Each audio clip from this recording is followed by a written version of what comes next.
રાજકોટમાં છેલ્લા કેટલાક દિવસથી હત્યા અને ગેંગવોરના કેસ વધી રહ્યા છે અને ત્યારે રાજકોટ શહેર પોલીસ દ્વારા છેલ્લા 3 દિવસથી રાત્રિના 11 વાગ્યા બાદ કોમ્બિંગની પ્રક્રિયા શરૂ કરવામાં આવી છે અને જે અંતર્ગત સામાજિક તત્વોના અડ્ડા બની રહેલા પાનના ગલ્લા, ચાની ટપરી, ખાણીપીણીની લારીઓ સહિતની જે દુકાનો છે તે બંધ કરાવવામાં આવી છે। તો સાથોસાથ મોટર વ્હીકલ એક્ટ 185 તેમજ ડ્રિંક એન્ડ ડ્રાઈવ અને જીપી એક્ટ 135 મુજબ ગુના દાખલ કરી જવાબદારો વિરુદ્ધ કાર્યવાહી કરવામાં આવી રહી છે।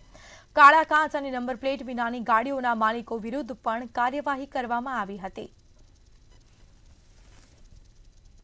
રાજકોટ શહેરમાં કાયદો અને વ્યવસ્થા બની રહે એના માટે રાત્રિના સમયે અમુક જગ્યાઓ જ્યાં લુખા અને અસામાજિક તત્વો ભેગા થાય છે તો એના વિરુદ્ધ ચેકિંગની કામગીરી અત્યારે ક્રાઇમ બ્રાન્ચ દ્વારા હાથ ધરવામાં આવી છે।